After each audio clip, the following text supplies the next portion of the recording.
and welcome to Game of the Week here from St. Joseph's School in beautiful Dryden, Ontario. Our final game of the regular season today pits the Swarm against the Whalers. Second place, a heated battle between the Wheat Kings and the Whalers all season long. Moments ago, the Wheat Kings beating the Lumberjacks to take a 2-point lead. Can the Whalers come back and be crowned the runners-up for the regular season just behind Team Success? We're going to go down to the ice and find out. Jacob, so far you only have one goal in the league. How come you're not finding the chances to score? Focus on assists and passing and not too much scoring. Okay. Andrew, you have gotten 5 goals on the Swarm team. Do you consider yourself one of the best players on your team because you're in second for goals on the Swarm?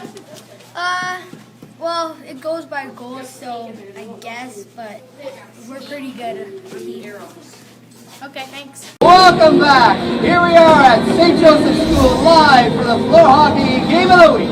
Today we've got a special tilt for you. We've got the Whalers taking on the Swarm. Mr. Skillen's going to tell you a little bit about what's going on with the Swarm as we head into the playoffs next week. The Swarm are near the bottom of the standings, but they're looking to make a move up so they'll have an easier first-round matchup. And that takes us to the Whalers. The Whalers combating right now against the Wheat Kings for second spot in the overall standings. We just saw, or we just were told that the Wheat Kings won their game, so they're up to 27 points. They got to play catch-up if they want to try for that second place and play the 7th place. I think it's the stealth in second place. We're going to head on to the game. I'm Mr. Marino. And I'm Mr. Skillen. So here's what happened. Enjoying a lovely game of the week being videotaped by our faithful Raleigh Tardif. Curtis gets 3 quick goals right off the hop. Everything's going as it should be. 3-0 Whalers. Somebody rips a slap shot. And we all stand frozen in fear as the ball hits the iPad and restarts everything. The first 7.5 minutes of the game are gone, but we now present you with the final 2:20. We apologize for any inconvenience, and now back to Game of the Week. And it looks like we got a camera feed once again.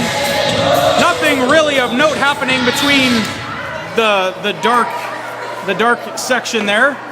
Except for a goal. Curtis got his hat trick. He went top shelf, sniped one. Woody's looking for another one. Sorry you missed that. 3-0 Whalers here with only 1.5 minutes remaining. That was highlight reel. I saw it. Tegan standing on his head. There's his buddy Andrew protecting him.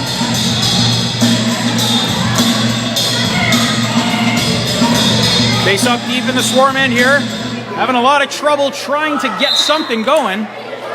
It's quite the drop by our guest referee. Today is Aiden Butts of the Team Success, leading team of Success. There's a chance by Andrew. This is the last minute of play in the Really hard out there.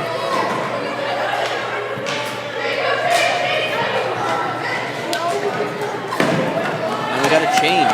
Jacob's coming off. Caitlin's going in. Caitlin's going in to hold down the fort. Steady, stay-at-home defender. If they can hold this 3-0 lead with the extra point from the shutout, they've taken the second spot in the league and will be second place. It's quite an interesting way to get 28 points, but they could do it here. Oh, that was close. Big save by Laughlin there. Big save, and Curtis helped out clearing the rebound. Trying everything they can to prevent them from getting second place. It could happen that if they do get a goal, they will face the Whalers, the Swarm will, in the first round of the playoffs. Pass off to Caitlin, 10 seconds left. And she does her job, and she clears it.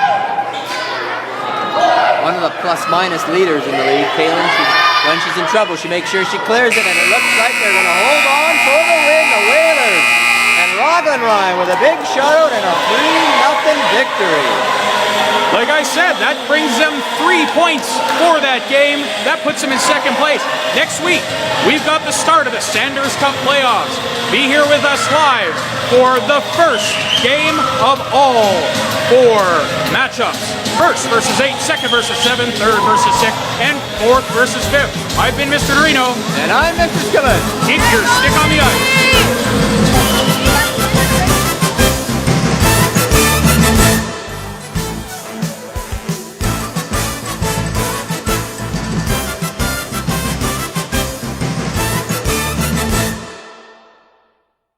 What do you think of this one? Oh, that's pretty nice. Tell us about it.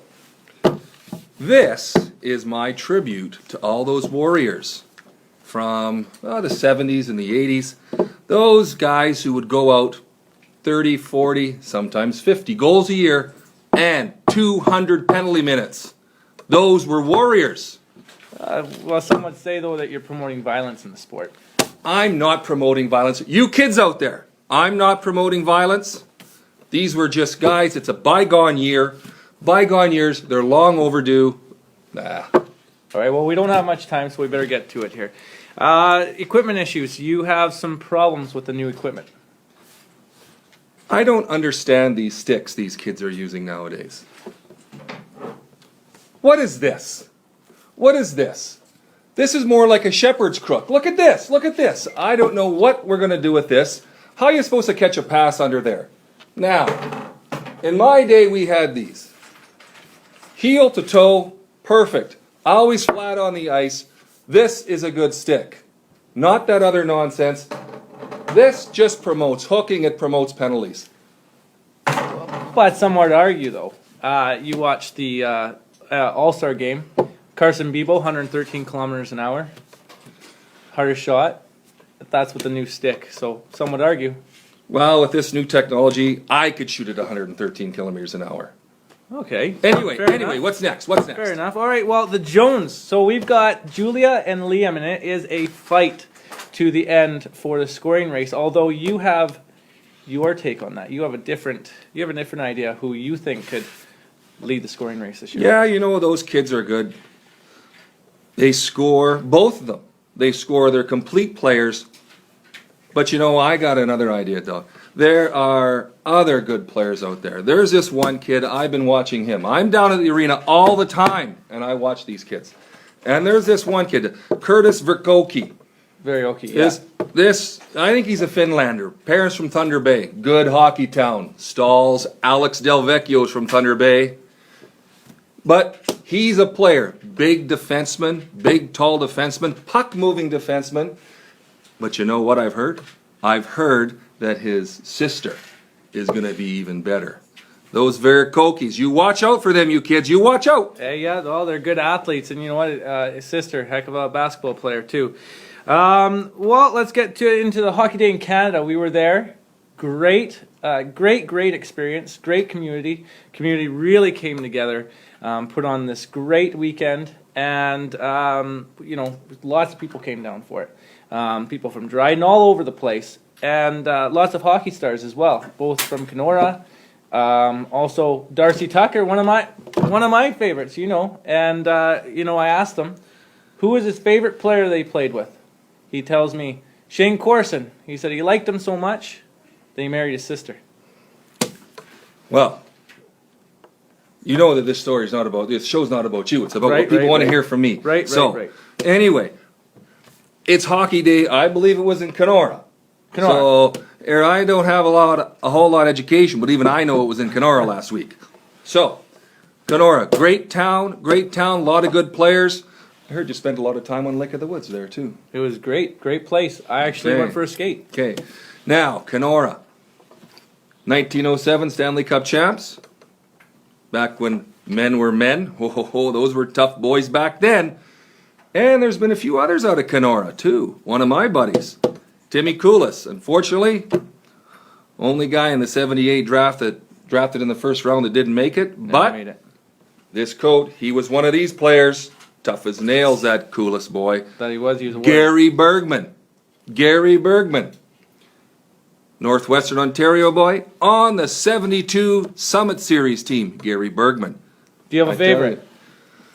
From this area? From this area. Yes, it would have to be Dennis Olsen. You know him, like me, we were minor league tough guys, but we didn't make it. He got a couple of games up with Detroit back in the 50s. Dennis Olsen, heck of a guy. Any chance Dryden gets Hockey Day in Canada one day? Chris Pronger, Sean Pronger and all, among others. What do you think? I don't see why not. These people in this town, they just got to rise up, put in that application, have the spirit, There's a lot of good hockey talent that has come from this town. Absolutely. Well, we're running out of time. I've been told that we only have about another minute. Thoughts on Aiden Butts? Now, lots of comparisons out there. I know your favorite player, of course, Bobby Orr. What do you think? We got some comparisons. I know you're not going to like it. Well, the only thing that Butts and Orr have in common is that they got a couple of short last names. That's the only comparison there. There's nobody out there that can compare to Orr. Nobody. When I coached I don't even say I coached Bobby Orr. You just put him on the ice, he does whatever he wants. I'm sure when the young Butts kid goes out there, he's got to be told what to do. Is he a good player? Is he that good? Is he Orr? Nobody's Orr.